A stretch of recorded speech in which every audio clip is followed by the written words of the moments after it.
Assalamualaikum warahmatullahi wabarakatuh. Bismillah, alhamdulillah, wassalatu wassalamu ala rasulillah Sayyidina Muhammad ibn Abdillah wa ala alihi wa sahbihi wa zuwazihi wa zurriyatihi wa ahlil baitihi wa man tabi'ahum bisanin ila yaumil qiyamah. Asyhadu an la ilaha illallah wahdahu la syarika lah wa asyhadu anna Muhammadan abduhu wa rasuluhu la nabiyya ba'da. Qala Allah ta'ala fi kitabihil karim. Bismillahirrahmanirrahim. Qul a'udzu birabbil falaq min syarri ma khalaq wa min syarri ghasiqin idza waqab wa min syarri naffasati fil 'uqad wa min syarri hasidin idza hasad. Sadaqallahul azim.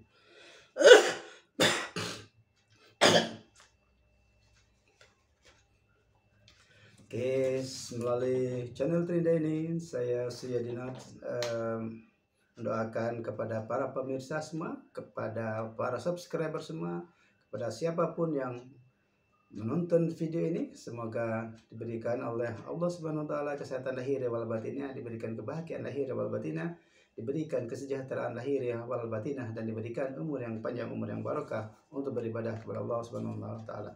Dan semoga diberikan rezeki, harta yang melimpah, dan kesehatan yang amanah untuk senantiasa berbuat baik kepada sesama manusia. Dan semoga nanti di akhir kami kita akan mendapatkan syafaat dari Rasulullah sallallahu alaihi wasallam dan berada di Jannatul Firdausnya Allah Subhanahu wa taala. Amin ya rabbal alamin. Oke, para sahabat semuanya, seperti biasanya kita akan membahas masalah-masalah yang sederhana dengan topik-topik yang juga sederhana, dengan pembahasan yang dengan cara yang sederhana, dengan bahasa yang sederhana, dan semoga bisa diambil manfaatnya bagi kita semua, orang-orang yang sederhana, orang-orang yang mempunyai pikiran yang sederhana, tetapi insya Allah mempunyai dampak yang luas kepada masyarakat di sekitar kita dan juga untuk bangsa dan negara ini. Amin ya rabbal alamin. Para sahabat, terakhir ini kita dihebohkan oleh sebuah berita yang katanya cukup mengkhawatirkan bagi bangsa kita, bahwa apa yang ditargetkan pada Indonesia Emas tahun 2045 itu akan sulit untuk tercapai jika faktor ini benar-benar terjadi dan juga masif dampaknya kepada masyarakat kita ke depannya. Apakah hal itu? Yaitu mengenai brain drain. Brain drain itu adalah suatu perpindahan atau movement ataupun eksodus daripada para tenaga-tenaga terampil, tenaga-tenaga ahli, para ilmuwan, para peneliti, dan para sarjana-sarjana yang berkualitas. Dia kabur dari Indonesia untuk mencari sesuatu yang lebih indah, sesuatu lebih mapan di luar negeri. Dan pada aslinya mereka adalah orang Indonesia, tapi dengan kualitas peneliti, dengan kualitas dosen, dan dengan kualitas yang sangat hebat, yang sangat terampil yang mereka miliki. Dan mereka ada kekecewaan terhadap negeri kita, terhadap kebijakan di negeri kita, kemudian mereka hijrah semua atau bahkan pindah ke warga negaranya. Ini akan saya bahas di channel Terindah ini dengan cara yang seksama, dengan waktu yang sesingkat-singkatnya, dan tetap dengan bahasa-bahasa yang sederhana. Tetapi sebelum saya akan melaksanakan atau sebelum saya akan menjelaskan hal ini, seperti biasa, lampu mati. Sudah.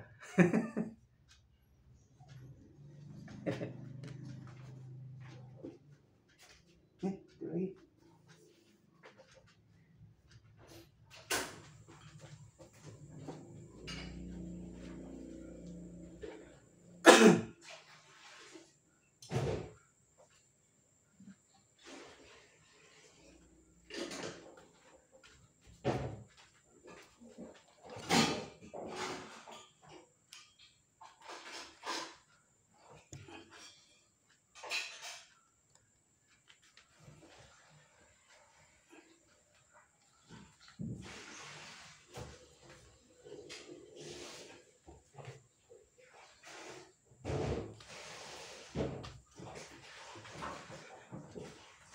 Oke,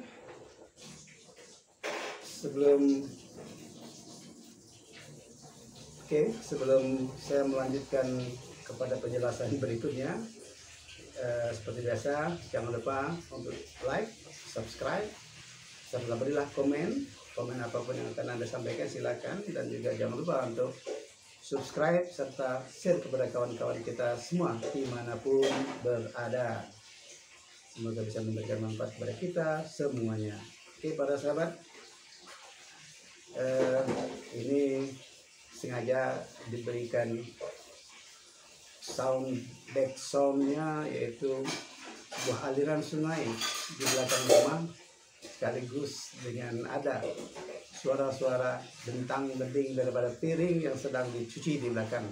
Tidak apa-apa, ini sekaligus untuk memberikan suatu nuansa yang berbeda, bahwa kegiatan ini dilakukan di studio di rumah. Ya, bisa kita dengar suaranya? Ada suara air, ada suara piring berdenting dan lain sebagainya. Oke, sahabat. Baik, kita kembali ke topik tujuan kita yang akan kita bahas, yaitu mengenai brain drain yang dikhawatirkan oleh negeri kita, bahwa saat ini bahwa sejumlah orang-orang terampil, orang-orang peneliti, para dosen, para anak-anak muda yang dalam tanda kutip merasa pintar, merasa cerdas, merasa unggul, mereka tidak betah di Indonesia karena segala sesuatu dan halnya mereka tidak sesuai, sehingga mereka kabur ke luar negeri. Makanya tidak heran pada 2 hari terakhir ini, atau setidaknya pada tahun ini, Januari dan Februari 2025 ini, tagar kabur aja dulu itu menjadi suatu trending topik yang merupakan ungkapan daripada keresahan daripada anak muda kita. Atau saya di sini akan membacakan yang brain drain di Indonesia sejak 2019 hingga tahun 2022 sebanyak 3.920 orang warga negara Indonesia ini yang kabur ke Singapura, dan mereka menjadi warga negara Singapura yang kita tidak tahu backgroundnya, dan ujuk-ujuk mereka merasa mereka orang cerdas, mereka orang terampil dan sebagainya, mereka pindah. Katanya di Indonesia tidak diopeni, katanya di Indonesia tidak bisa berkarir sebagaimana mestinya. Kemudian kita tahu bahwa kenapa ini merasakan suatu brain drain, karena mereka adalah berusia muda antara 19 tahun hingga 35 tahun, jadi masih berproduktif. Sebenarnya masih produktif ketika dia dipekerjakan di Indonesia atau mendapatkan pekerjaan di Indonesia. Tapi mungkin nanti akan saya bacakan penyebab-penyebab kenapa brain drain ini terjadi dan mereka kabur semua yang sebanyak ini ke luar negeri. Kemudian kita lihat di sini Indonesia Emas tahun 2045 itu adalah visi jangka panjangnya, yaitu negara berdaulat, maju dan berkelanjutan di berbagai sektor dari sumber daya manusia hingga teknologi. Jadi apabila mereka ini yang dikategorikan orang-orang cerdas, dikategorikan orang-orang terampil dan mempunyai visi misi dan keteknologian masa kini unggul, ini mereka tentu kepingin mempunyai jalur pekerjaan yang tetap dan mantap sehingga bisa menjamin apa yang mereka inginkan. Jadi dari sebuah survei yang saya bacakan di sini, yaitu survei yang dilakukan oleh Jobstreet bersama Boston Consulting Group dan Network. Pada tahun 2024 terdapat 81% profesional Indonesia di bidang digitalisasi, data, sains, dan artificial intelligence berminat bekerja di luar negeri. Jadi dari survei Boston Consulting Group dan Jobstreet ini, bahwa orang Indonesia sebanyak 81% ini yang terdiri dari profesional, yaitu di bidang digitalisasi, di bidang data science, di bidang artificial intelligence, di bidang artificial intelligence mereka berkeinginan, artinya berkeinginan untuk bekerja di luar negeri. Artinya apa? Mereka masih di sini, berarti mereka ada merasa keinginan yang tinggi, tapi tidak bisa keluar negeri. Tapi saya meyakini bahwa mereka yang profesional ini ketika mereka melakukan studinya atau mendapatkan beasiswa ini dari pemerintah Indonesia. Sebagaimana kita ketahui ketika kita mendapatkan studi maupun S2 ataupun S3 ke luar negeri, kalau dibiayai oleh pemerintah Indonesia, itu kewajiban mereka pulang ke Indonesia untuk bekerja di Indonesia, untuk mengabdi di Indonesia, bukan malah kabur ke luar negeri. Tetapi di sini disinyalir ada keinginan 81%. Artinya mereka punya keinginan tapi dia tidak bisa berangkat ke sana. Toh kita ketahui bahwa penyebab daripada brain drain ini secara umum, lagi ini saya ambil dari datanya Jobstreet bersama Boston Consulting Group dan Network pada tahun 2024 dilakukan penelitian terhadap orang yang ingin melakukan brain drain. Yang pertama itu mereka beralasan bahwa karir mereka di negeri mereka sendiri tidak tersalurkan sebagaimana mestinya. Mereka merasa karirnya tidak bisa berkembang. Mereka merasa yang berkembang adalah orangnya itu semua, orang yang dari keluarga itu semua, atau orang mereka saja. Sehingga pendatang baru yang merasa pintar, yang merasa memang hebat ini, mereka merasa karirnya tidak bisa berkembang, sehingga mereka ingin keluar negeri, sehingga mereka pergi keluar negeri untuk mengembangkan karirnya di bidangnya masing-masing. Terdapat sebanyak 66% orang yang mempunyai keinginan berangkat atau kerja ke luar negeri untuk meniti karirnya. Kemudian dari sisi social justice terdapat 60% dari orang-orang profesional ini, dari orang-orang yang punya keterampilan yang tinggi ini, yang keinginan untuk bekerja di luar negeri, yaitu sebanyak 60% dari sisi social justice. Jadi mereka merasa keadilan sosial yang mereka lakukan di negaranya sendiri tidak cocok, tidak sesuai dengan apa yang mereka dapat, dengan apa yang mereka kerjakan. Jadi orang-orang yang seperti ini, mereka merasa lebih baik kabur ke luar negeri, yaitu sebanyak 60%. Kemudian juga kompensasinya, kompensasi ini kita anggap sebagai suatu take home pay-nya atau bayarannya atau UKJ-nya di sini. Mereka merasa di negaranya tidak sesuai dengan keahlian dia, dengan apa yang dia dapatkan, yaitu sebanyak 54%. Kemudian study and stay on banyak 30%. Nah, study and stay on ini adalah mereka yang dalam proses belajar dan kemudian menetap di sana, itu sebanyak 30%. Dan orang Indonesia juga punya keinginan sini yang seperti ini, tetapi tidak bisa semuanya stay on. Mungkin ada beberapa 1-2 orang, tapi persentasenya tidak begitu banyak. Tapi ini bukan persentase dari jumlah penduduk, tapi hanya persentase dari orang-orang yang mempunyai keterampilan, yang profesional dan ahli di bidang data science dan artificial intelligence. Tidak semua persentase yang saya sebutkan ini bukan persentase dari jumlah penduduk. Kemudian safety and security. Jadi sebanyak 28% ini orang merasa berada di negara kita masing-masing atau di Indonesia. Kita contohkan mereka yang profesional ini yang melakukan brain drain ini merasa di negaranya tidak merasa aman. Jadi baik keamanan secara sosial, keamanan secara fisik, keamanan secara kesehatan, dan keamanan dari bidang kehidupan lainnya. Sehingga dia kabur ke luar negeri, yaitu sebanyak 28% dari total para profesional ini, bukan dari total daripada penduduk Indonesia. Kemudian yang beralasan politik, yang ingin tinggal ke luar negeri atau ingin pindah ke luar negeri atau bahkan ingin pindah ke warga negara di luar negeri berdasarkan atau beralasan karena faktor politik sebanyak 23%. Jadi mereka mungkin punya karir politik yang cukup bagus, tetapi tidak terwujudkan di negerinya sendiri, sehingga dia ingin kabur ke luar negeri sebanyak 23%. Kemudian study and return. Jadi terdapat juga orang yang kerja di luar negeri dan kembali itu sebanyak 19%. Artinya ada sejumlah orang yang sudah belajar dan kembali ke Indonesia, ini bisa diyakini adalah mereka yang mendapatkan beasiswa dari pemerintah kita sehingga dia kuliah ke luar negeri dan kembali. Tapi sayangnya terkait yang kembali ada 19%, dan mereka yang tidak kembali ini bisa diyakini ada mereka adalah dapat biaya atau beasiswa dari fondasi, ada dari yayasan-yayasan dari luar negeri, sehingga mereka tidak diwajibkan kembali ke Indonesia, sehingga dia bebas untuk memilih.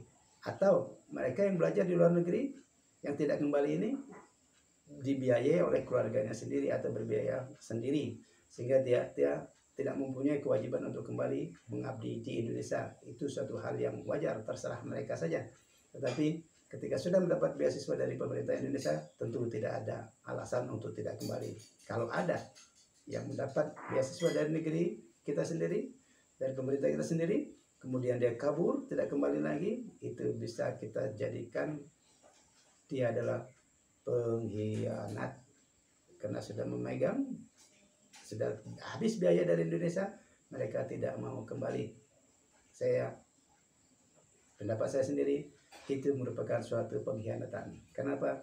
Sebelum mereka berangkat kan ada perjanjian-perjanjian yang harus dipenuhi, dan perjanjian itu sudah ditandatangani, makanya dia dapat beasiswa untuk belajar di sana. Toh ujuk-ujuk dia tidak kembali, apalagi kalau bukan dinamakan sebagai pengkhianat. Oke.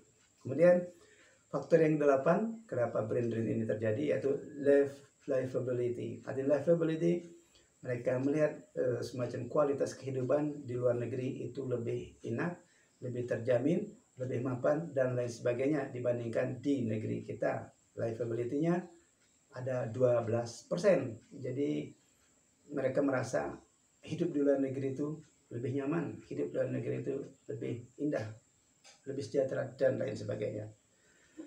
Oke, itu tadi saya menyampaikan daripada sebuah survei dengan analisa-analisa saya. Analisa saya ini boleh juga dianggap mewakili diri saya sendiri dan tidak dianggap sebagai suatu hal yang positif 100% benarnya, tetapi minimal melalui survei yang saya dapatkan di internet ini bisa dijadikan patokan, dan saya menganalisanya seperti tadi. Dan saya akan menganalisa brain drain hidup di luar negeri dan di Indonesia.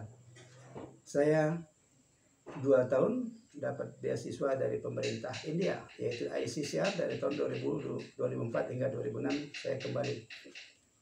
Meskipun dapat beasiswa dari pemerintah India, saya juga tetap menandatangani bahwa setelah selesai saya harus kembali ke Indonesia, dan saya tanda tangani itu.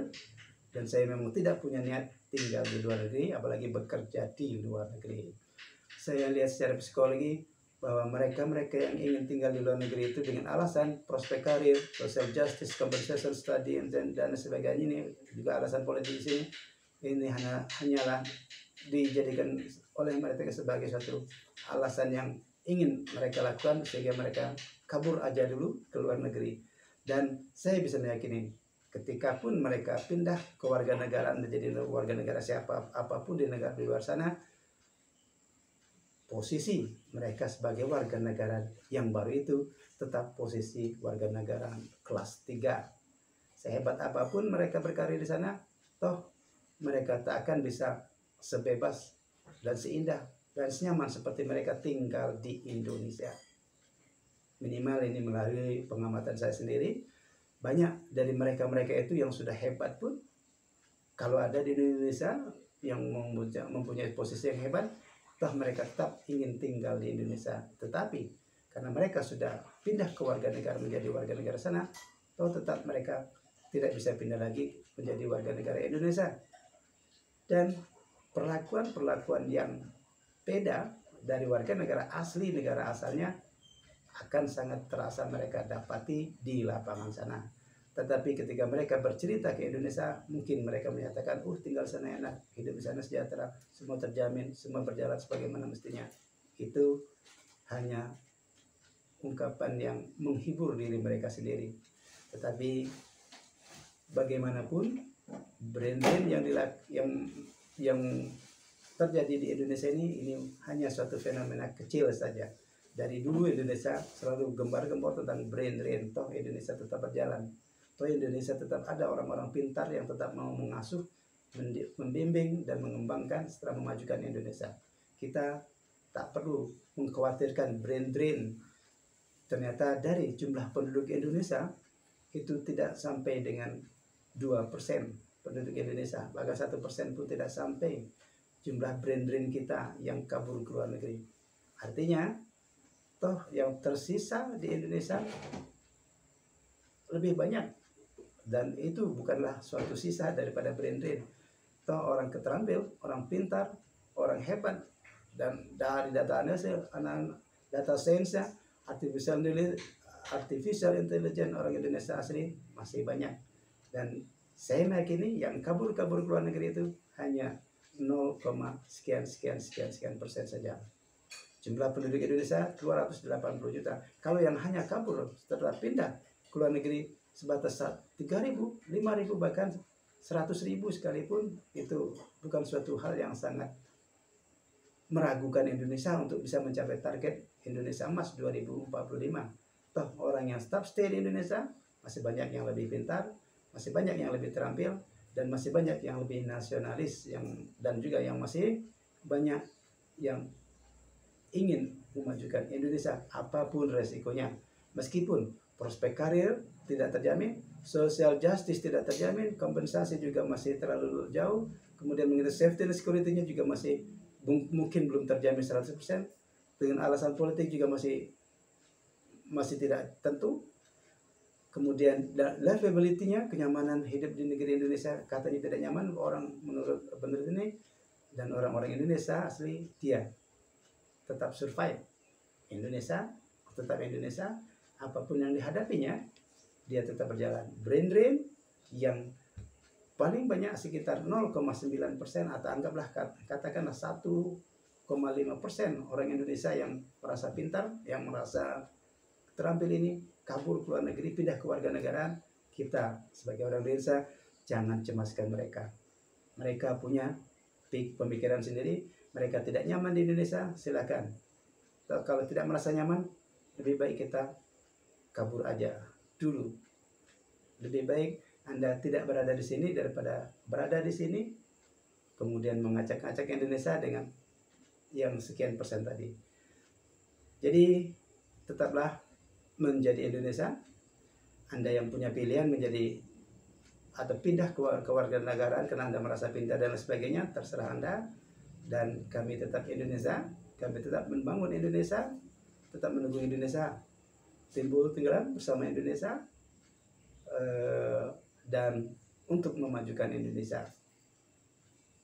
Semoga video yang singkat ini dengan data-data yang ada saya tampilkan di layar ini bisa melihat kepada Anda bahwa Indonesia itu tidak termasuk brand-brandnya yang paling besar.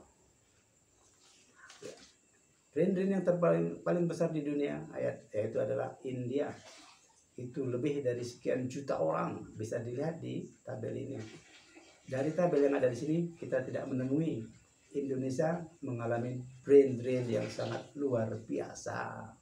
Yang pernah kita ketahui dalam sejarah, brand-brand yang sangat luar biasa besar lebih daripada 30%, yaitu orang Selandia Baru ketika terjadi krisis ekonomi yang lalu.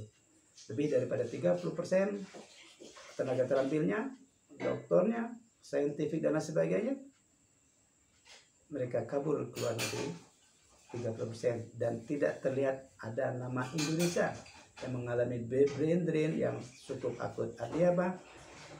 Fenomena brand-brand saat ini biasa saja, jangan terlalu luar biasa, jangan dianggap yang sesuatu yang menakutkan. Kalau memang ada yang sudah kabur ke luar negeri menjadi warga negara sana, ya silahkan. Kalau memang masih ada cintanya dengan Indonesia, karena saya yakin perlakuan terhadap kewarganegaraan pasti Anda dibedakan dengan warga negara asing sana. Kalau masih ada kecintaan, silakan bangunlah link and match antara di mana tempat Anda bekerja Di mana tempat Anda mengabdi di negara sana yang menjadi warga negara, Anda menjadi warga negara selanjutnya, tetaplah koneksi dengan Indonesia bila ingin tetap membangun Indonesia dari luar. Semoga para orang-orang terampil, para orang-orang cerdas yang tetap stay di Indonesia, bekerjalah sesuai dengan bidang Anda masing-masing. Apapun yang terjadi di Indonesia, timbul tenggelam, ada badai, ada pelangi, ada keindahan, ada kesusahan, ada kemakmuran, juga ada kemiskinan di sana. Itulah fenomena Indonesia. Tapi kita jangan sampai kabur aja dulu. Semoga video singkat ini bisa bermanfaat untuk kita semua. Silakan berpikir para orang-orang yang merasa pintar, orang-orang yang merasa cerdas, orang-orang yang merasa terampil, orang-orang yang merasa menjadi ilmuwan. Berpikirlah untuk membangun Indonesia. Jangan berpikir untuk membangun diri Anda sendiri. Saya mengkhawatirkan ketika Anda sudah kabur menjadi warga negara lain di sana, Anda merasakan perbedaan perlakuan terhadap warga negara baru pindah dengan warga negara asli di sana. Billahi taufiq wal hidayah. Wassalamualaikum warahmatullahi wabarakatuh. Thank you for watching.